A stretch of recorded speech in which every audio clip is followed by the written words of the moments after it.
Welcome to a brand new episode of Filmi Talk. Well, we have a very celebrated figure from the Malayalam film industry today here with us, and it's none other than Shankar Ramakrishnan. We all know him as a scriptwriter, director and actor, and it's a privilege to welcome him onto our show. Shankar sir, welcome to Filmi Talk. Now, the first thing that we notice about this movie is, of course, the title. Now, the title is Ente Sathyanweshana Pareekshakal.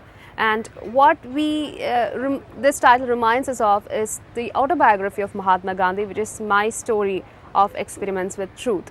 So why have you chosen this title for the movie? Tell us about it, please. You can't call it experiments, but then it's like, so we used to have at a point of time a lot of methods to understand whether one person is lying or not. Like that's basically called Satya Pariksha.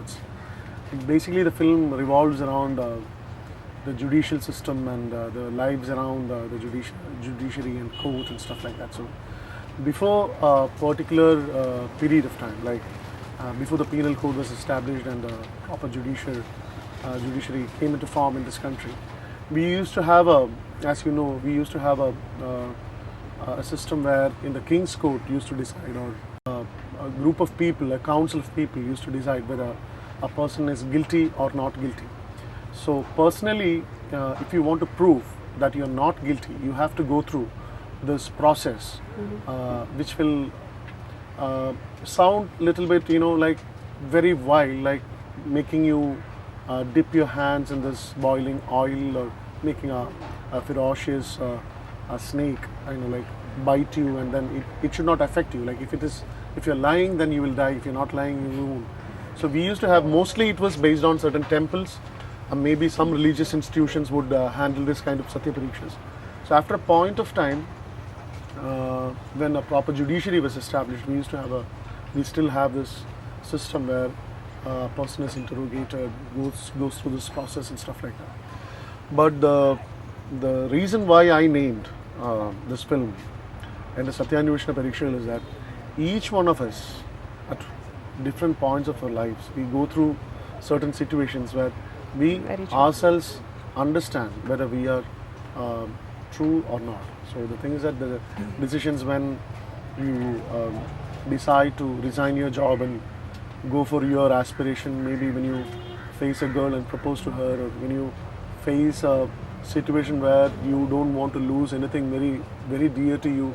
So there are situations in each and every one of us where we constantly go through this process of self-evaluation and analysis. So this film talks about a group of people who are posed with questions, and the answer for which can alter their lives and the lives of people around them. So people normally who take up a social cause, they tend to do this major decision to overcome the personal material thought and give up their comfort zone, get into this dangerous zone and live that edge to find out the real truth. So if you actually look into history or look into the society around, we can see a lot of people who are well placed in life risk that situation to get into this edge, to do that extra thing which might add on to the total benevolence of the society, total effect of the progress which happens in the society.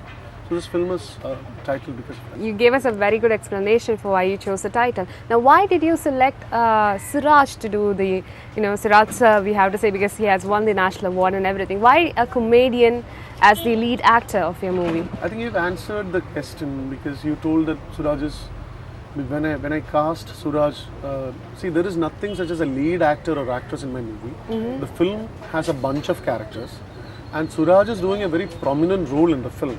Okay. So when I cast Suraj, this question would have been relevant 2 years before when the whole process started. But right now, the whole of India, and if I'm not mistaken, people outside India, including all our major actors, like all the celebrated actors, I was with the person when he got the award. So I could see all the seniors in our industry used to call him up and congratulate him for his achievement. But then, sometimes I come from a school, you know, which is focusing on an actor as a person, and also trying to find out what an actor can do given an opportunity. So basically, it's about a bunch of characters who are integral to the film, who are integral to the subject. Suraj, for me, basically, I've never worked with Suraj before I started this movie, even though I've been in the industry for the last maybe 10 years, and Suraj also has been in there. A couple of times we have had very small associations, like in the movie Rock and Roll, where he played a small cameo appearance, and also in the movie Spirit, and that was after ESP. But then these two associations did not actually attribute much to our friendship. But then a character like this, when it came up and I bounced to him, it was the attitude of this person which kind of inspired me to fix on that choice. And we do have Rahman and Maithili playing prominent roles, like I said. So is this supposed to be Rahman's comeback movie? It's not, because Rahman has been there for the last 28 years. He is still holding a big space in the mind of people who still love the cinema of 80s.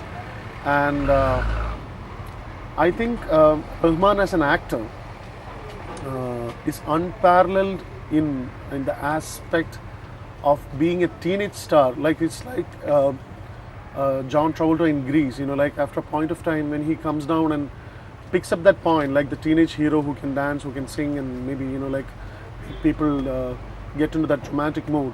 He still holds that space, which is not, we don't have it's not going to go anywhere. Yes. Too much romantic heroes. But then Rahman is actually part of family, because when I did my first film, Island Express in Kerala Cafe Anthology, Rahman was one of the actors who was in the in the star cast, and I had narrated the story over the phone, and we share a very good friendship and a relationship.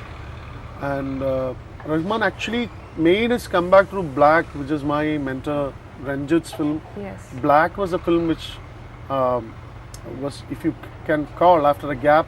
He was busy in Tamil and some other languages. Maybe he was not focusing too much on Malayalam because of a lot of factors. But then I think Black made his comeback, and also Rajamanikam, which Anwar did, it made his point very clear. And he did Mumbai Police. He's been doing consistently good films over a period of time. Yes. Rahman, for me, more than an actor, more than anything, he is a very close friend, and also holds the status of an elder brother. So working with him is comfortable. Okay. You're not just the scriptwriter of this movie, you're also acting in this movie. So tell us more about your character. It's like I act mostly in films which my friends do. Like Subil is a friend. The character, whatever I'm doing in this movie doesn't, you know, like it doesn't call for a major stellar that sort of a performance. I'm just walking through the character, and it's a supporting character, adding on to the entire spectrum of certain situations. I'm playing a guy who is having this, he's an advocate character, but then he has a stammer.